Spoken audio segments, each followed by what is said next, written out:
Property విషయంలో confusion గా ఉన్నారా? గేటెడ్ కమ్యూనిటీలో ఫ్లాట్ తీసుకోవాలా లేదా విల్లా తీసుకోవాలా? మన పిల్లల భవిష్యత్ కోసం ఓపెన్ ఫ్లాట్ తీసుకోవాలా? మన హైదరాబాద్ లో ఏ లొకేషన్ లో కొంటే మంచి అప్రిసియేషన్ వస్తుంది? మరి నమ్మకమైన ప్రాపర్టీ కొనాలంటే నమ్మకమైన గైడ్ కావాలి కదా. ప్రాపర్టీ అడ్వైజర్ కోసం సంప్రదించండి వరాహస్వామి ప్రాపర్టీ గూగులర్. కాంటాక్ట్ 7207218485. జై శ్రీమన్నారాయణ. జ్ఞానానందవయం దేవం నిర్మలాస్ఫటికాకృతిం ఆధారం సర్వవిద్యానాం హయగ్రీవ ఉపాస్మహే. మనం ప్రతి నెల గోచార ఫలితాలు తెలుసుకుంటున్నాం. అసలు నిత్య జీవితంలో ఈ గ్రహాల ప్రభావం ఏ విధంగా ఉంటుంది, ఏ యొక్క గ్రహం ఏ యొక్క ఫలితాన్ని ఇస్తుంది అనేది దాని గురించి కొంచెం మనం తెలుసుకునే ప్రయత్నం చేద్దాం. నిత్య జీవితంపై గ్రహాల ప్రభావం గోచార ఫలితాల వలన మనకు బాగా అర్థమవుతుంది. జన్మచక్రం నుండి దానిని గ్రహించవచ్చు. అది మన పూర్వజన్మ కర్మను ప్రతిబింబిస్తుంది. సూర్యుని విశ్వానికి ఆత్మగా మనం భావించవచ్చు. సూర్యోదయం సూర్యాస్తమయం వంటి ప్రభావం మన మీద ప్రబలంగా ప్రభావాన్ని చూపిస్తాయి. సూర్యోదయంతో విశ్వం మేల్కొంటుంది. సూర్యోదయంతో నిద్రలోంచి మేల్కొన్న వారున్నప్పటికీ కూడా సూర్యుడు మాత్రం ఉదయిస్తున్నాడు. అతను మన మీద ప్రభావాన్ని చూపిస్తున్నాడు. సూర్యోదయం మన మీద చూపించే ప్రతికూల లేదా అనుకూల ప్రభావాలను జాతక చక్రంలోని చంద్రుని వలన మనం గ్రహించవచ్చు.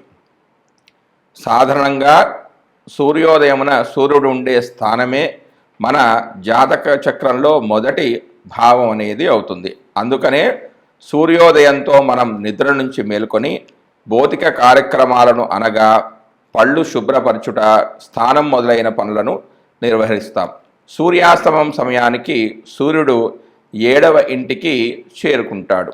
అందువలన మన బంధం సూర్య ఆస్తమం తర్వాత భర్త లేదా భార్య మొదలైన వాటికి సంబంధించినదై ఉండాలి. ఇతర విషయాలను వదిలేసి ప్రశాంతంగా పొందాలి. అర్ధరాత్రి అయితే నిత్య జీవితానికి సంబంధించిన విషయాలను ముగింపుగానే భావించాలి. చంద్రుని కదలికలు నిత్య జీవితంలో మానవుని మనసుపై ప్రభావాన్ని చూపుతాయి. ప్రతి నెల పొడవు చంద్రుని ప్రభావం మానవ జీవితం పైన, జీవిత లక్ష్యాలపైన ప్రభావాన్ని చూపుతుంది. చంద్రుడు శని ప్రభావానికి లోనైతే అనుకోని దిగులు, విచారం మనసును అలముకుంటాయి. చంద్రుడు గురువు లేక శుక్రుని ప్రభావానికి గురైతే ఉత్సాహంగాను ప్రోత్సాహంగాను జీవితం అనేది ఉంటుంది. కుజుడు తన ప్రభావంతో మన శక్తి సామర్థ్యాలను కూడగట్టి పైకి తీసుకొని వెళ్ళగలడు, లేదా మన దుర్స్థనం వల్ల పాతాళానికి నెట్టగలడు. కనుక గోచార కుజునిపై జాతక చక్రంలోని ఇతర గ్రహముల స్థానాన్ని అనుసరించి ప్రతికూల అనుకూల ఫలితాలను సమీక్షించాలి. కుజ చంద్రులకు ప్రతికూల దృష్టి ఏర్పడితే సంశయమాన్ని కోల్పోయే ప్రమాదం ఉందంటే ఓపిక అనేది వారికి ఉండదు. బుధుడు అనుకూల గోచారం వలన వ్యక్తిలో చురుకుదనం అనేది పెరుగుతుంది. తెలివిగా మాట్లాడమే కాదు, తెలివిగా కార్యక్రమాలను కూడా నెరవేర్చగలుగుతాడు. అన్నీ శుభసూచంగానే ఉంటాయి. ప్రతికూల బుధుడు అనుకోకుండా నరాల బలహీనతను ఏర్పరిచి సమస్యల బారిన పడవేస్తాడు. అనుకూల బుధుడు మనను తారాస్థాయికి తీసుకుని వెళ్ళగలడు, అన్నిటా విజయాలను చేకూర్చగలడు. అనుకూల గోచార గురువు వలన ద్రవ్యం అనేది మనకు లభిస్తుంది. రాని బాకీలు కూడా వసూలవుతాయి. ప్రజలు వాళ్ళ శక్తికి మించి మంచి కార్యక్రమాలు చేయడానికి పూనుకుంటారు. ప్రతికూల గురువు శని ప్రభావంతో మనలను దురుసు స్వభావానికి, దూకుడు ప్రయత్నాలకు ప్రోత్సహిస్తాడు. దీనివల్ల మనకున్నది పోగొట్టుకుంటాం. అనుకూల శుక్రుని ప్రభావం ఎక్కువగా ఉంటుంది. అతని చలనం వలన మనుషుల అనుభూతులు, ఆలోచనలు బయటపడతాయి. యువకులైనట్లయితే ప్రేమ వివాహాల జోరుతో ఉంటారు. యువకులు కానట్లయితే ఆహ్లాదకరమైన విహారాలకి ద్రవ్యాన్ని వినియోగించుకుంటారు. గోచారిత్య ప్రతికూలమైన శుక్రుడు కుజ, శని, రాహుల వలన తక్కువ స్థాయిలో ఫలితాలను ఇస్తాడు. అప్పుడు వ్యక్తులు నిస్పృహతోనూ కుంభకోణాలతోనూ సతమవుతూ ఉంటారు. గోచార శని ప్రభావానికి ప్రజలు సాధారణంగా భయపడతారు. ఫలితం లేని కార్యక్రమాల్లో మునిగి ఉంటారు. అత్యాశకు గురవుతూ ఉంటారు. ద్రవ్య నష్టం, అనారోగ్యం, నిత్య విచారం, చికాకు, నిరుత్సాహం మొదలైన వాటితో కూడి ఉంటారు. అనుకూల శని పైన ఉదహరించిన వాటికి వ్యతిరేకమైన ఫలితాలను ఇస్తాడు. రాహు శనువుల అనుకూలత వలన వ్యక్తులు వారి సహజ శక్తి సామర్థ్యాలను, ప్రణాళికలను ప్రదర్శించగలుగుతారు. రాహు సాధారణంగా నిత్య జీవితంలో ముఖ్యమైన సంఘటనలకు కారకుడవుతాడు. అనుకోకుండా ఒక్కసారిగా సంఘటనలు జరిగిపోతూ ఉంటాయి. అనుకున్నవి జరగవు, అనుకోనివి జరుగుతాయి. పిల్లలపై రాహు ప్రభావం ఎక్కువగా ఉంటుంది. రాహుకు చంద్రునితో ప్రతికూల పరిస్థితి ఏర్పడితే పిల్లల ఆరోగ్య విషయంలో జాగ్రత్త వహించాలి. శుక్రునికి సంబంధించినదైతే ప్రోత్సాహకరంగా ఉంటుంది. ఏదైతే అనుకుంటామో పరిస్థితులకు తగ్గట్టుగా అదే జరుగుతుంది. రాహు మీ ప్రణాళికలను రహస్యంగా కోడిలా పొదుగుతాడు. రాహు చాలా బలవంతుడు. కేతువు ప్రభావాల వల్ల రోగాలు బయటపడతాయి. ఆధ్యాత్మిక విషయాలలో కేతువు ప్రధాన పాత్ర వహిస్తాడు. గ్రహముల విషయంలో ఇవన్నీ సాధారణ విషయాలు. వాటి కారకత్వాలు, మిత్రత్వ శత్రుత్వాలు మొదలైనవి లెక్కలోనికి తీసుకొని ఫలితాలను నిత్య జీవితంలో అంచనా వేసుకొని ముందుకు నడవాలి. విశ్వమంతా గ్రహాల ప్రభావంతోనే ఉంటుంది. జ్యోతిష్య శాస్త్రం ఈ విషయాలను సూచిస్తుంది. వాటిని అనుభవించుకోవడం, అర్థం చేసుకోవడం, విశ్లేషించడం మానవుని యొక్క విజ్ఞానంపై ఆధారపడి ఉంటుంది. జై శ్రీమన్నారాయణ. సంవత్సర గోచార ఫలితాలలో ఏ గ్రహాలకు ఎక్కువగా ప్రాధాన్యత ఉందో మనము ఈ భాగంలో తెలుసుకుందాం.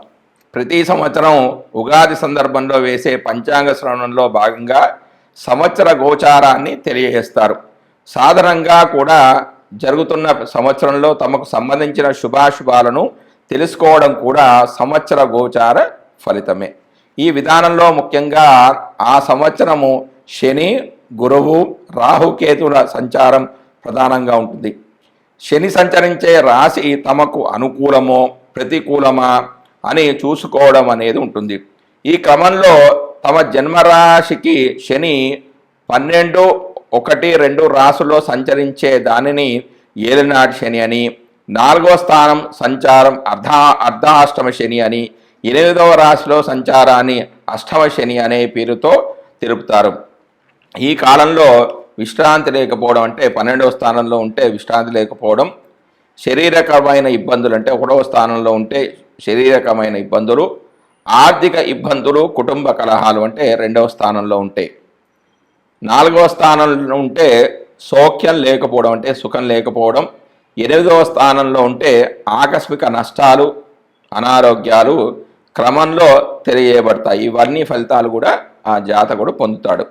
శని యొక్క దృష్టిని కూడా పరిశీలించడం సాంప్రదాయం. శని తానున్న రాశి నుండి 3, 7, 10 స్థానాలను చూస్తూ ఉంటాడు. ఆ రాశిలో తమ జన్మరాశి ఉన్నప్పటికీ జాగ్రత్తలు తీసుకోవడం అవసరంగా సూచిస్తారు. అంతేకాక శని సంచరిస్తున్న రాశి, శని దృష్టి ఉన్నటువంటి రాశులు తమ జన్మరాశి నుంచి ఏ భావాలు అవుతున్నాయో ఆయా భావాల విషయంలో జాగ్రత్తలు తీసుకోవడం కూడా గోచారంలో ఒక భాగమే. శని ఒక్కొక్క రాశిలోనూ 2.5 సంవత్సరాల సంచారం వల్ల ఈ గ్రహ ఫలితాలను అధికంగా గమనించడం సాంప్రదాయంలో ఉంది. సంవత్సర గోచార ఫలితాల అధ్యయనంలో శని యొక్క ఫలితం చాలా కీలకమైనది. గురుగ్రహ సంచారాన్ని కూడా సంవత్సర గోచారంలో భాగంగా పరిశీలిస్తారు. గురువు తానున్న రాశి నుంచి 5, 7, 9 రాశులను చూడడం వల్ల ఆయా రాశుల వారికి అనుకూలతను తెలియజేయడం జరుగుతుంది. జన్మరాశి నుండి 2, 5, 7, 9, 11 రాశుల్లో సంచరిస్తున్నప్పుడు ఆర్థిక, సంతాన, వైవాహిక సంతృప్తి, లాభాదులను పొందవచ్చు. గురుదృష్టి ఉన్నటువంటి భావాల్లో లోపాలున్నా సరిదిద్దబడతాయి. ఆ సంవత్సరంలో ఏ కార్యక్రమాలకు అనుకూలమో, ఏ కార్యక్రమాలకు ప్రతికూలమో కూడా గురుగ్రహ గోచారం ద్వారా గమనించవచ్చు. నూతన సంకల్పాలు నెరవేరడానికి, వివాహ సంతానాది అంశాల్లో పరిపూర్ణత కోసం గురుగ్రహ గోచారం అనుకూలంగా ఉండే విధంగా చూస్తుండడం సాంప్రదాయం. రాహుకేతువులు తామున్న రాశులకు అనుసరించే భావాలకు సంబంధించిన అశుభ ఫలితాలను ఇస్తూ ఉంటారు. ముఖ్యంగా 3, 6, 11 స్థానాల్లో తప్ప మిగిలిన స్థానాల్లో ఆయా భావాలకు లోపాలను తెలియజేయడం గోచార సాంప్రదాయం.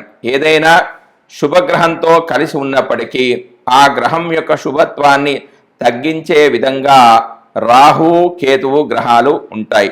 అందువల్ల ప్రతి రాశి వారికి రాహు కేతువు ఉన్నటువంటి భావాలను జాగ్రత్తగా చూసుకోవాల్సి ఉంటుంది. శని, గురువు, రాహు కేతువులు అధిక కాలంలో ఒక రాశిలో సంచరించడం వల్ల సంవత్సర ఫల నిర్ణయంలో వీరి యొక్క ప్రాధాన్యం అధికంగా ఉంటుంది. జై శ్రీమన్నారాయణ. మాస గోచార ఫలితాల యొక్క ప్రాముఖ్యత. ఒక మాసం తమకు అనుకూలమా ప్రతికూలమా అని గమనించేందుకు రవి, కుజ, శుక్ర, బుధ గ్రహాలను గమనించడం సాంప్రదాయం. సూర్యుడు 3, 6, 10, 11 రాసుల్లో సంచరించే సమయంలో మాత్రమే శుభ ఫలితాలను ఇస్తాడు. మిగిలిన సమయాలలో అతడు సంచరించే రాశి దృష్టి ఉన్న సప్తమ రాశి విషయంలో జాగ్రత్తలు తీసుకోవాలి. వేరు వేరు జన్మరాశుల వారికి రవి సంచరిస్తున్న రాశి దృష్టి ఉన్నటువంటి రాశులు ఏ భావాలు అవుతున్నాయో గమనించి వానికి అనుకూలమైన ఫలితాలను నిర్దేశించాల్సి ఉంటుంది. రవి గోచారంలో వ్యతిరేకంగా ఉన్న సమయంలో అధికార ప్రభుత్వ సంబంధమైన సమస్యలు, అనారోగ్య లోపాలకు, మానసికమైన ఒత్తిడులకు అధికమైన అవకాశం అనేది ఉంటుంది. అదేవిధంగా కుజుడు గోచారంలో అననుకూలమైన రాశిలో సంచరిస్తుంటే చిన్న చిన్న ప్రమాదాలు, ఒత్తిడులు, శారీరకమైన అనారోగ్యాలు, నొప్పులకు అవకాశం అనేది అధికంగా ఉంటుంది. అంతేకాకుండా సామాజికంగా అప్పులు పెరగడం, శత్రుత్వాలు అధికం కావడం కూడా ఉంటుంది. తగిన దాన ధర్మాలు అవసరమవుతాయి. 3, 6, 11 రాశుల్లో మాత్రమే శుభ ఫలితాలను కుజుడు ఇచ్చినప్పటికీ తాను సంచరిస్తున్న రాశి దృష్టి ఉన్నటువంటి 4, 7, 10 రాశులను కూడా ఫలితాల విషయంలో లెక్కలోనికి తీసుకోవాలి. బుధుడు గోచారంలో అశుభ ప్రదేశాల్లో ఉన్నప్పుడు వ్యాపారాదుల్లో లోపాలకు అధికమైన అవకాశం అనేది ఉంటుంది. పెట్టుబడులు ఫలించవు, స్ఫురణ శక్తి అనేది లోపిస్తుంది, శారీరక చైతన్యం తగ్గిపోయే సూచనలు ఉన్నాయి. కొంత బలహీనమైన మనస్తత్వం, ఆలోచనా తత్వంలో లోపాలకు అవకాశం అనేది కలుగుతుంది.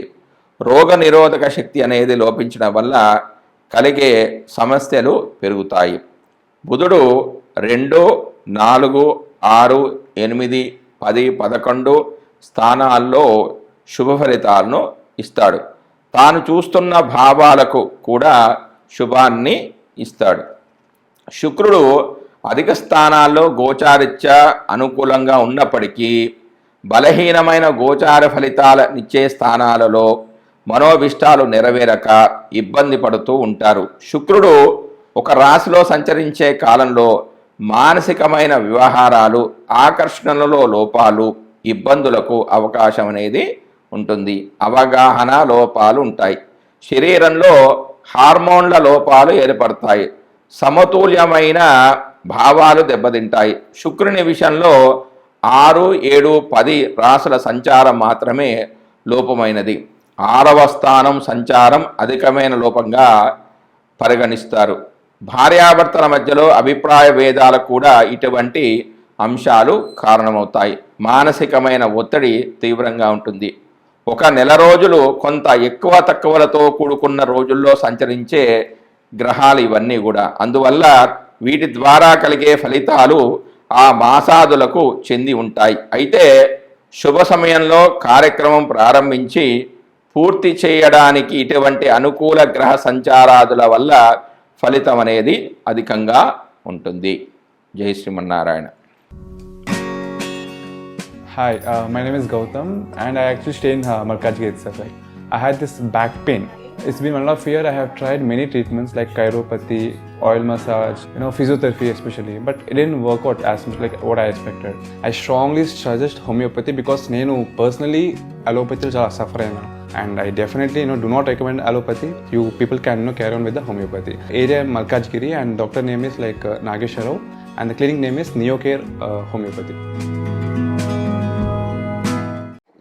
మకర రాశి వారికి జూలై నెల మాస ఫలితాలు ఏ విధంగా ఉన్నాయంటే, మకర రాశి వారికి రవి జూలై 16 వరకు 6వ స్థానంలోను, జూలై 17 నుంచి ఆగస్టు 16 వరకు 7వ స్థానంలోను స్థితి చెంది ఉన్నాడు. 6వ స్థానంలో మిక్కిలి అనుకూల ఫలితాలను ఇస్తాడు. అవి శత్రునాశనము, మానసిక ప్రశాంతత, కార్యసాధన, దుఃఖ విమోచనము, ధనధాన్య వృద్ధి, ఆరోగ్యము, వస్త్రలాభము, ప్రయత్న కార్యమందు విజయము, సుఖశాంతులు కలుగుతాయి.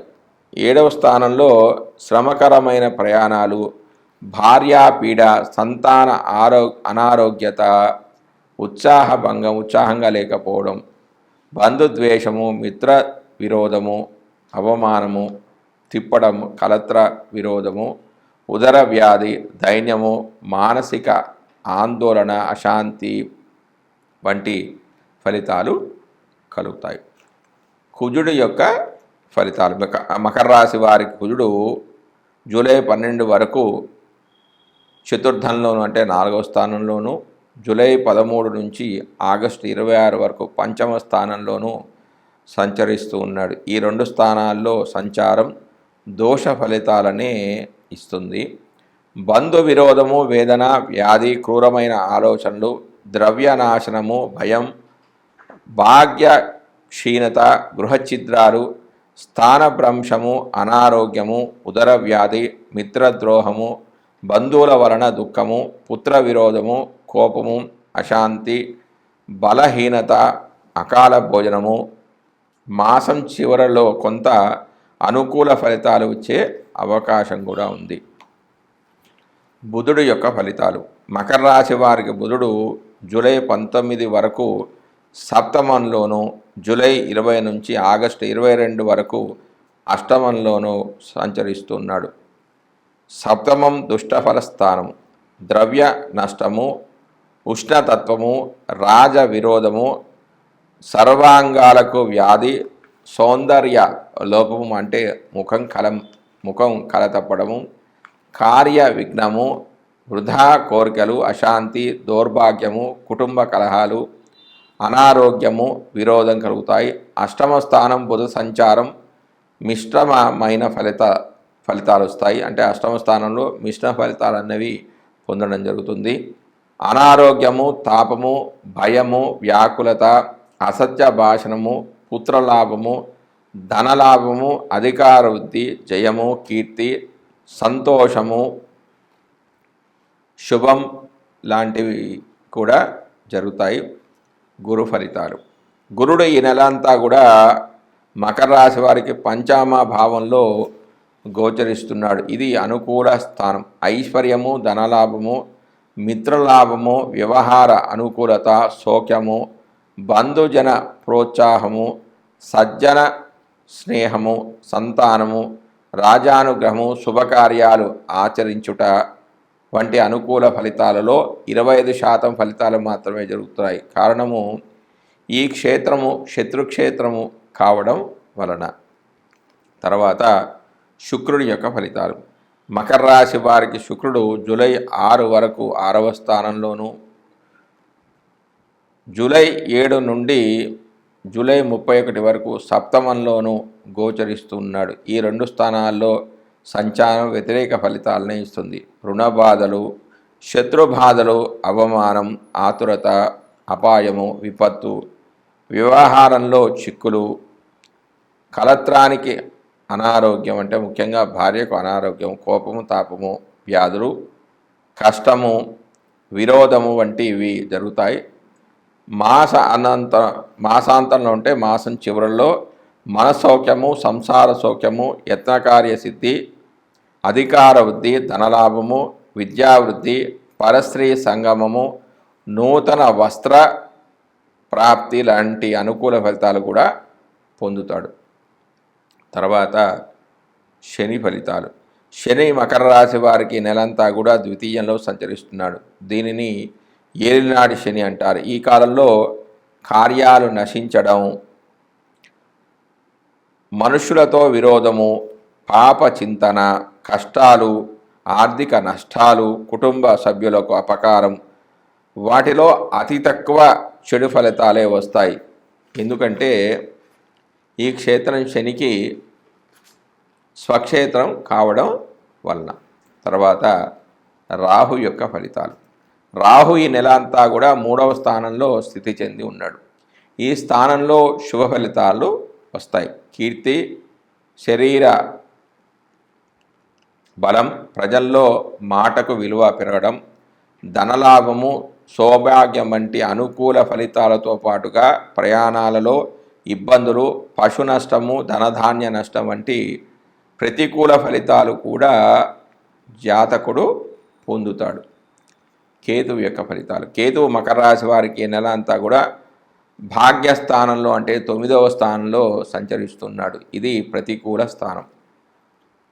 దూరదృష్టం, ప్రయాణాల్లో ఇబ్బందులు, పశు నష్టము, ధనధాన్య నష్టంతో పాటుగా 3వ స్థానాన్ని వీక్షించడం వల్ల శారీరక బలము, ప్రజాదరణ, ధనలాభం వంటి కొద్దిపాటి శుభ ఫలితాలు కూడా జాతకుడు పొందుతాడు. జై శ్రీమన్నారాయణ.